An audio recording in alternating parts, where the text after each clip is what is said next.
Donc, bonjour, je suis Perrine Créqui, je suis pneumo-oncologue en Île-de-France et j'ai aussi réalisé une thèse de sciences en épidémiologie clinique sur la comparaison des traitements du cancer du poumon.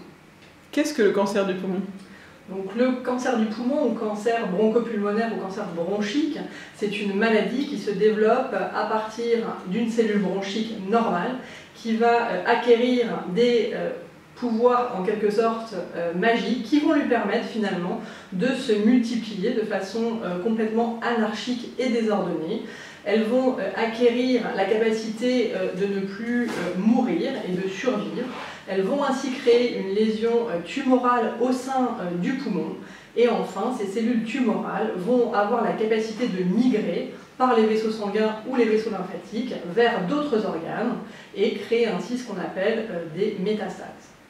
Le cancer du poumon, il en existe différents types qui dépendent de la cellule initiale qui a été touchée. On a d'abord les cancers bronchiques non à petites cellules qui représentent 85% des cancers bronchiques et les cancers bronchiques à petites cellules qui représentent 15% des cancers bronchiques. Le cancer bronchique est une maladie fréquente. 45 000 nouveaux cas en 2015. Il touche essentiellement l'homme à 67% et 33% de femmes. On voit que son incidence chez l'homme est stable depuis les années 80. Par contre, le nombre de nouveaux cancers bronchiques augmente au cours du temps chez la femme. Il a été multiplié par 7 ces 30 dernières années et entre 2000 et 2012, il a doublé. En effet, ceci est dû à l'augmentation du tabagisme chez la femme. Chez l'homme, il est actuellement le deuxième cancer après le cancer de la prostate et chez la femme, il est en troisième position après le sein, le côlon.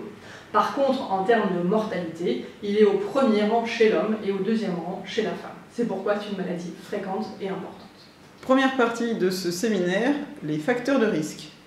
Développe-t-on obligatoirement un cancer du poumon après avoir fumé? Donc la réponse est non, bien évidemment, mais malheureusement, le tabagisme est le principal facteur de risque du cancer du poumon. Il est responsable de 80% des cancers bronchiques. On doit aussi rappeler que le tabac est à l'heure d'aujourd'hui responsable de 73 000 morts par an en France, qu'il est responsable, donc, comme je l'ai dit, de 80% des cancers bronchiques, 70% des cancers ORL et 50% des cancers de vessie. Le tabac, c'est une cause évitable, comme on l'a dit, et dans le tabac, on parle de deux choses finalement, de la nicotine, qui est ce qui rend les gens addicts et dépendants de cette substance, et dans le tabac, dans la fumée de tabac, il y a aussi beaucoup de substances chimiques, environ 7000, dont 70 sont aujourd'hui connues comme être cancérigènes.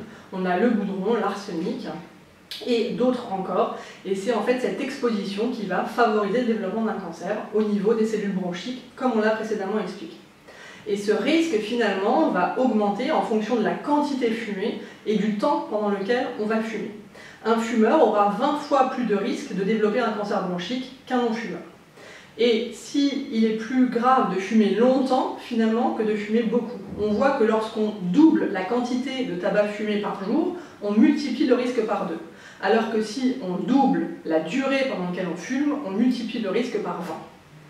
Il est donc très important d'arrêter son tabagisme. Comment évolue le risque d'être atteint d'un cancer du poumon pour un ancien fumeur? Donc, comme je l'ai précédemment dit, il y a toujours un bénéfice à arrêter de fumer. Il y a des études qui ont montré que finalement, pour le risque de développer un cancer du poumon à l'âge de 70-75 ans, va être chez quelqu'un qui a arrêté de fumer avant 30 ans 2 fois supérieur à celui d'un non-fumeur. Pour quelqu'un qui aura arrêté de fumer à 50 ans, il sera de 6 fois supérieur, et pour quelqu'un qui aura arrêté de fumer à 60 ans, de 10 fois supérieur. On voit donc qu'il y a toujours un intérêt à arrêter de fumer, et plus on arrête tôt, plus le bénéfice est important, sans toutefois jamais rejoindre le risque des non-fumeurs.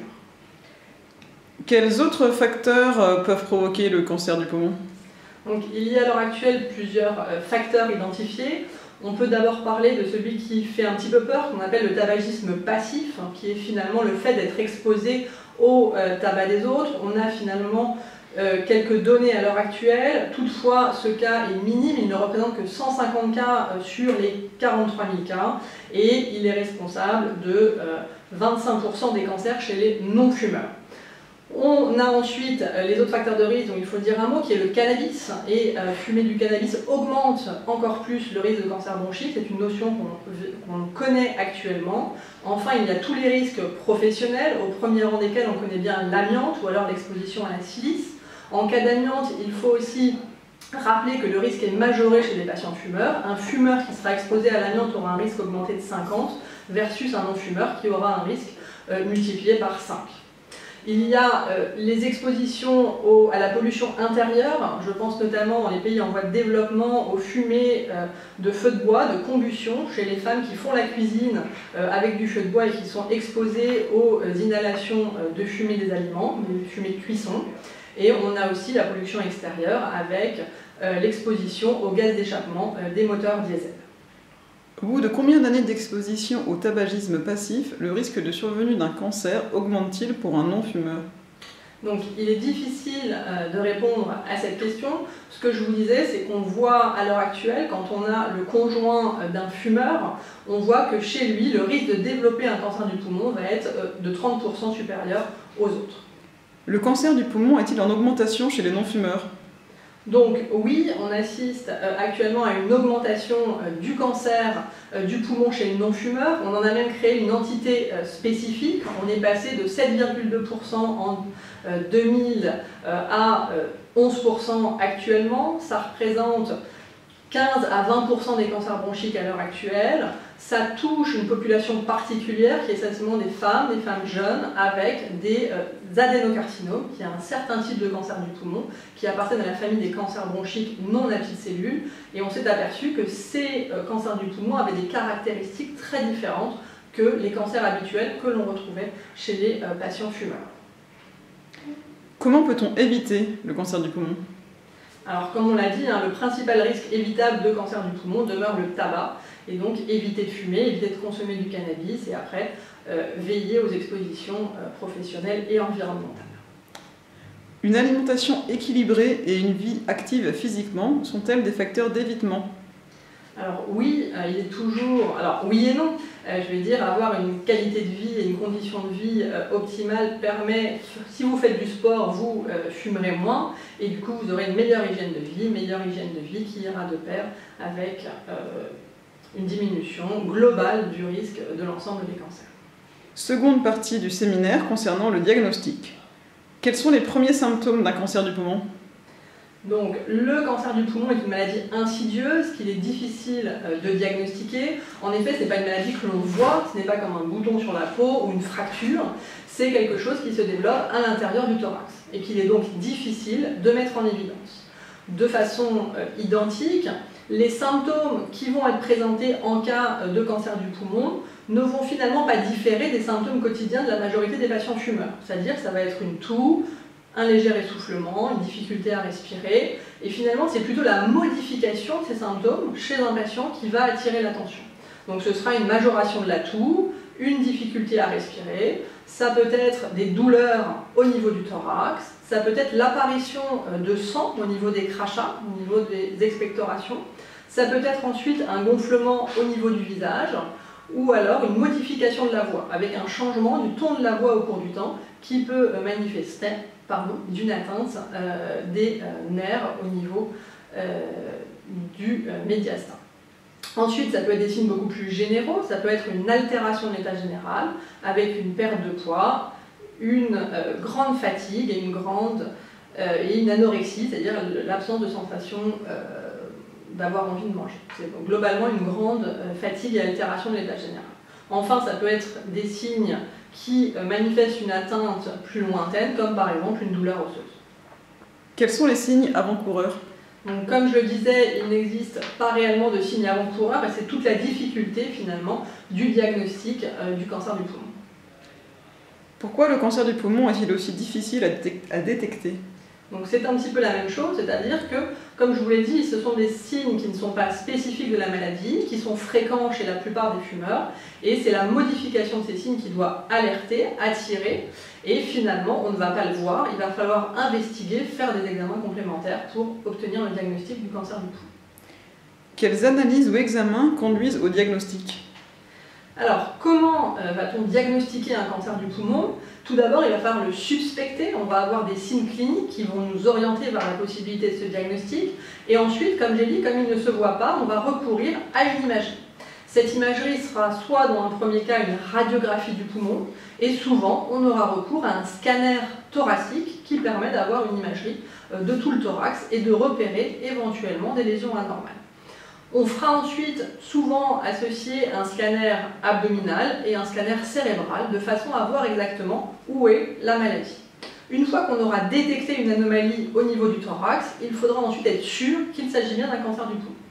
Pour cela, on va être obligé de faire un geste invasif, c'est-à-dire aller prendre un petit bout de l'anomalie, l'analyser au microscope, faire un examen qu'on appelle anatomopathologique, pour ensuite affirmer le diagnostic. Quels sont les moyens qu'on a actuellement pour réaliser ce diagnostic? Le plus courant est la réalisation de ce qu'on appelle une endoscopie bronchique. Une endoscopie bronchique, c'est un examen qui se passe la majorité des cas sous anesthésie locale. C'est une petite caméra au bout d'un petit tuyau, comme un stylo, que l'on introduit par le nez, qui passe par le fond de la gorge et qui va dans la trachée, et regarder dans les bronches pour rechercher une anomalie, et ensuite pendre des petits bouts. L'autre possibilité pour obtenir le diagnostic de cancer bronchique, qui est à l'heure actuelle de plus en plus développé, c'est ce qu'on appelle une ponction transthoracique sous scanner. Cet examen consiste à réaliser un scanner thoracique, et ensuite le radiologue va faire passer une aiguille à travers le thorax, tout ceci sous anesthésie locale, afin d'aller prendre un petit morceau de l'anomalie pour pouvoir ensuite l'analyser et affirmer qu'il s'agit bien d'un cancer du poumon. Le diagnostic de cancer du poumon ne pourra être fait qu'après analyse de cette pièce qui confirmera le diagnostic du cancer. Troisième partie du séminaire concernant la prise en charge et le traitement. Quel traitement propose-t-on aux personnes avec un cancer du poumon? Alors, les traitements proposés aux patients dépendent essentiellement du stade de la maladie. Donc, une fois, comme on l'a dit, en fonction de signes cliniques, on a suspecté le diagnostic de cancer bronchique, on l'a ensuite affirmé par la réalisation d'une biopsie, et ensuite il va falloir classer le cancer du poumon dans une des trois catégories. On va premièrement rechercher s'il s'agit d'un cancer du poumon localisé. C'est-à-dire que l'anomalie tumorale n'est présente qu'au niveau du thorax et elle va donc pouvoir être enlevée, opérée. C'est ce qu'on appelle les cancers localisés au niveau du thorax. Dans ce cadre-là, le pronostic est bon puisque à 5 à 10 ans, on a environ 90% de survie. Ensuite, il y a un autre cas de figure qui est le deuxième, qui est celui des cancers localement avancés. En fait, l'étendue initiale du cancer du poumon ne permet pas sa résection et donc on va combiner des traitements. On va avoir recours soit à de la chimiothérapie associée à de la radiothérapie ou de la chimiothérapie dans un second temps de la chirurgie. Dans le cadre de ces cancers localement avancés, le pronostic est d'environ soit 40% à 50% à 5 ans. Et enfin, le dernier cas de figure qui est différent des deux autres, ce sont les cancers du poumon qu'on appelle métastatiques, c'est-à-dire que la maladie est partie du poumon pour aller atteindre d'autres organes. Dans ce cas-là, le pronostic est un petit peu plus sombre, bien qu'à l'heure actuelle, il y ait de nombreux progrès. Et dans ce cas, la prise en charge va consister à contrôler au maximum la maladie et à faire que le patient vive le mieux possible et le plus longtemps possible. On a à l'heure actuelle de nouveaux traitements dans ce cas de figure. Et l'objectif dans le cadre de cette maladie va être d'identifier au maximum, de caractériser le cancer du poumon. On va vouloir en fait avoir la carte d'identité du cancer du poumon, de façon à délivrer au patient le traitement le plus adapté à son cancer. Quelles sont les pistes de recherche pour soigner le cancer du poumon? Donc, à l'heure actuelle, il y a eu beaucoup de progrès dans le cancer du poumon par l'identification, comme je l'ai dit tout à l'heure, de cancers particuliers avec des anomalies moléculaires qui sont retrouvées dans un certain nombre de cas, notamment chez les non-fumeurs. Vous entendrez parler de ce qu'on appelle de mutation de l'EGFR ou alors de translocation de ALK. Lorsque les patients vont avoir ces anomalies, elles vont pouvoir bénéficier de nouvelles thérapeutiques, qui sont des thérapeutiques ciblées, et qui vont permettre d'obtenir une bonne réponse et une réponse sous traitement maintenue au cours du temps. C'est le cas donc, des patients, comme je l'ai dit, avec une mutation de l'EGFR ou alors une translocation ALK. Et parallèlement, ces dernières années, pour le reste des patients, puisqu'en fait ce premier groupe représente environ 20% des cancers du poumon, pour les autres, il y a eu des progrès très importants avec des nouveaux traitements qu'on appelle l'immunothérapie. Et cette immunothérapie va pouvoir être offerte à l'ensemble des patients présentant un cancer du poumon.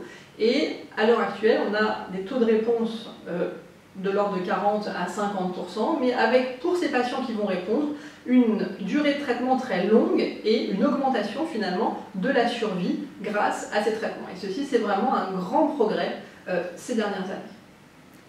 Le cancer du poumon peut-il revenir après traitement? Alors, oui, bien évidemment, et là encore, on a les deux cas de figure. On a le cas de figure de la maladie localisée ou localement avancée, où finalement le patient a été soit opéré, soit traité par chirurgie et radiothérapie ou chimiothérapie et radiothérapie. Et ensuite, on va le suivre en consultation par des examens réguliers, les scanners thoraciques dont je vous ai parlé. Et là, on recherchera une récidive de la maladie. Dans l'autre cas de figure, le troisième qu'on a appelé les maladies métastatiques, les choses seront différentes et l'objectif sera ici vraiment de contrôler la maladie et de la faire dormir au maximum de façon à ce que la qualité de vie du patient soit la meilleure et le traitement le plus petit possible de façon à ne pas gêner le quotidien du patient grâce au traitement. Est-il vrai que l'on refuse une greffe de poumon à un fumeur atteint d'un cancer du poumon? Oui, à l'heure actuelle, il est vrai que les transplantations sont utilisées dans certains cas de cancer hépatique, toutefois ce n'est pas le cas dans le cancer du poumon, car ce qu'on s'est aperçu, c'est que finalement le cancer du poumon récidive la plupart du temps sur le transplant. Une fois qu'on a, même si on a changé le poumon, étant donné qu'il y a une atteinte des ganglions lymphatiques ou même des cellules bronchiques, on peut avoir une récidive. Quatrième partie de ce séminaire concernant l'évolution de la maladie et le pronostic du cancer du poumon. Quel est le pourcentage de guérison? Donc j'ai un petit peu déjà répondu à ces questions précédemment où j'ai combiné la réponse à cette question avec le traitement, où finalement le pronostic va être différent en fonction du stade de la maladie, ou quand on a une maladie localisée qui peut être opérée, le pronostic à 5 ans et 10 ans est 90% environ. Dans une maladie localement avancée, on est aux alentours de 60%, et on est beaucoup plus bas dans les maladies disséminées. Toutefois, à l'heure actuelle, il y a de très grands progrès avec une augmentation de la durée de survie. À quel stade de la maladie la guérison est-elle possible? Donc, comme on l'a dit, plus le cancer du poumon va être dépisté tôt, plus il pourra être traité par une exérèse chirurgicale ou par un traitement combiné radio-chimio. Et donc, on pourra être guéri une fois qu'on aura été opéré et 5 ans après le suivi où on n'aura pas eu de récidive. Cinquième partie de ce séminaire concernant le dépistage. Existe-t-il des méthodes de dépistage précoce? Alors, en ce qui concerne le dépistage, on a vu que plus on allait diagnostiquer le cancer bronchique tôt, plus on pourrait avoir des thérapeutiques efficaces et améliorer le pronostic. Donc la question du dépistage est au cœur de l'actualité. Elle fait actuellement débat et il n'y a pas de recommandation en France pour un dépistage de masse du cancer bronchique. En fonction des pays, les recommandations sont différentes. Aux États-Unis, il y a une grande étude, le NLST, qui a montré que le dépistage chez les patients fumeurs pouvait diminuer la mortalité par cancer et la mortalité globale. Dans ce cas, il s'agit d'une population ciblée, des patients atteints de 55 à 74 ans, qui a été fumeur à au moins 30 paquets l'année, c'est une façon de quantifier un petit peu le tabagisme, ou qui avait arrêté de fumer depuis moins de 15 ans. Et chez ces patients, on leur faisait passer un scanner, ce qu'on appelle à basse dose, low dose, de façon annuelle afin de détecter d'éventuelles tumeurs. Ce dépistage pose de nombreuses questions et finalement, il faut toujours évaluer la balance bénéfice-risque. C'est-à-dire que si on vous fait un scanner thoracique et on découvre une anomalie qui n'est pas cancéreuse, on va devoir vous faire subir des examens invasifs, comme on l'a vu, pour affirmer qu'il ne s'agit pas d'un cancer du poumon. Et ces examens invasifs, certes, s'ils ont peu de risques, ne sont pas totalement dénués de risques. Donc, il y a le risque de ce qu'on appelle les faux positifs, c'est-à-dire de découvrir quelque chose qui n'est pas un cancer, mais qui va conduire à des gestes invasifs. Et dans le cadre du cancer du poumon, c'est quand même une endoscopie bronchique ou des ponctions transthoraciques sous scanner. Toutefois, les études ont montré que les complications de ces gestes sont minimes et surviennent très peu fréquemment. L'autre risque, c'est aussi que lorsqu'on va faire un scanner thoracique à un patient, le patient va être exposé aux radiations. On va l'exposer aux radiations de cet examen répété au cours du temps. Même si cette irradiation est minime, elle existe toujours, il y a toujours un risque potentiel de développer un cancer du poumon au cours de ce dépistage. Toutefois, je continue à le dire, ce risque est faible. Il faudra donc finalement bien juger de la balance bénéfice-risque de ce dépistage. Comme il n'y a actuellement pas en France de dépistage massif, je pense que cette question doit être abordée par chaque patient avec son pneumologue, de façon à ce que la stratégie lui soit clairement expliquée, c'est-à-dire on peut réaliser un scanner basse dose, toutefois vous savez que l'on peut découvrir des faux positifs et que dans ce cas, on devra explorer ces lésions et vous devrez vivre finalement en sachant qu'il existe une anomalie dans votre poumon qu'on va finalement parfois décider simplement de surveiller au cours du temps. Donc je pense que c'est une balance bénéfice-risque à discuter à l'heure actuelle, c'est un dépistage individuel qui doit être discuté avec son pneumologue et elle ne doit s'envisager que chez un patient qui est dans une démarche de sevrage tabagique, qui a la volonté d'arrêter de fumer. Y a-t-il une prévention suffisante dans le milieu du travail pour réduire l'incidence du cancer du poumon, notamment chez les hommes? Alors, on est dans le cas des expositions professionnelles, comme on parlait tout à l'heure. Par exemple, dans le cas de l'exposition à l'amiante, il y a tout un dépistage qui est mis en place chez toutes les personnes exposées, avec réalisation d'imagerie régulière au cours du temps, pendant le travail et dans les suites, quand on ne travaille plus activement, puisqu'en fait, il y a un délai entre l'exposition et la survenue du cancer dû à l'amiante, qui est un cancer spécial qu'on appelle le mésothéliome. Donc oui, lorsque les risques sont identifiés, il y a des procédures réalisées par la médecine du travail qui permettent de dépister les cancers du poumon. Dernière partie de ce séminaire concernant la prévention. Que pensez-vous de la cigarette électronique? Donc, comme on l'a dit précédemment, le tabagisme est la principale cause évitable de cancer bronchique. Il faut donc axer nos efforts sur ce sevrage tabagique. À l'heure actuelle, on a différents outils d'aide au sevrage tabagique, au premier rang desquels on a les substituts nicotiniques, qui sont des patchs nicotiniques ou alors des gommes, ou alors maintenant on a des sprays ou des inhaleurs, qui sont des petites cigarettes en plastique qu'on inhale, et de façon à obtenir la nicotine dont on a besoin, parce que comme on l'a dit tout à l'heure, le tabagisme crée une dépendance. Il est à rappeler aussi que depuis mars, les substituts nicotiniques vont être remboursés comme les autres médicaments, donc c'est donc une victoire, et ça pourra aider les patients à faciliter leur sevrage tabagique. Et enfin, le nouvel outil dont on dispose aussi, c'est la cigarette électronique. Et à l'heure actuelle, il y a des discussions sur ce sujet. Toutefois, pour ma part, je pense que c'est un outil important d'aide au sevrage tabagique. Et que notamment chez les patients fumeurs actifs, il peut être un outil très utile pour aider à réduire son tabagisme. En effet, ça peut permettre aux patients de diminuer et d'arrêter complètement la consommation de cigarettes, qui est toujours beaucoup plus nocive que la consommation de l'e-cigarette. Le risque de la cigarette électronique, c'est finalement de conduire certains non-fumeurs au tabagisme, notamment chez les adolescents, mais à l'heure actuelle, on a des études qui montrent que finalement ce risque est peut-être faible, mais tout ceci doit être évalué dans des études. Et donc, à l'heure actuelle, je dirais qu'on ne peut pas conseiller la cigarette électronique, toutefois, je ne peux pas non plus la déconseiller. Où en est la recherche sur le cancer du poumon? Donc, comme je l'ai un petit peu dit précédemment, il y a actuellement beaucoup de recherches sur le cancer du poumon avec différents niveaux de recherche. Le premier, ça va être un travail de caractérisation du cancer bronchique et on va vouloir obtenir pour chaque patient la carte d'identité spécifique de son cancer afin d'adapter au mieux les thérapeutiques. On va avoir un autre champ de la recherche qui va être ces nouvelles thérapeutiques, que ce soit les thérapeutiques ciblées, dans le cadre de certains cancers avec des mutations, notamment les molécules de 2e, 3e génération, qui sont développées quand apparaissent des résistances, et les nouveaux traitements dont je vous ai aussi parlé, qui est l'immunothérapie, et qui va actuellement générer de nombreuses recherches parce que c'est un nouveau traitement et on ne connaît pas à l'heure actuelle encore les mécanismes de réponse à cette classe thérapeutique. Il va donc falloir essayer de mieux comprendre pourquoi certains patients vont répondre à l'immunothérapie et d'autres non.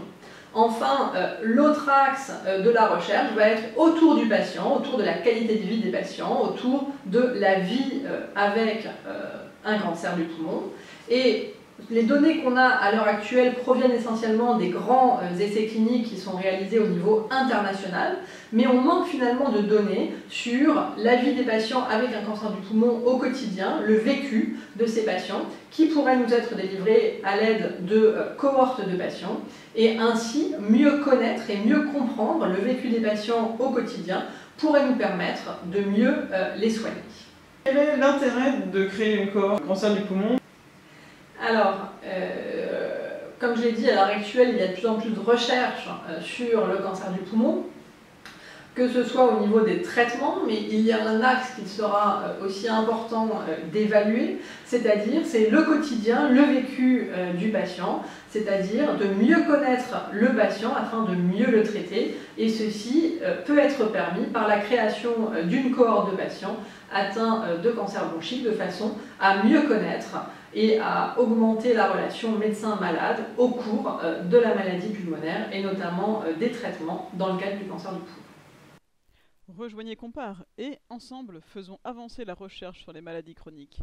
Rendez-vous sur compare.aphp.fr.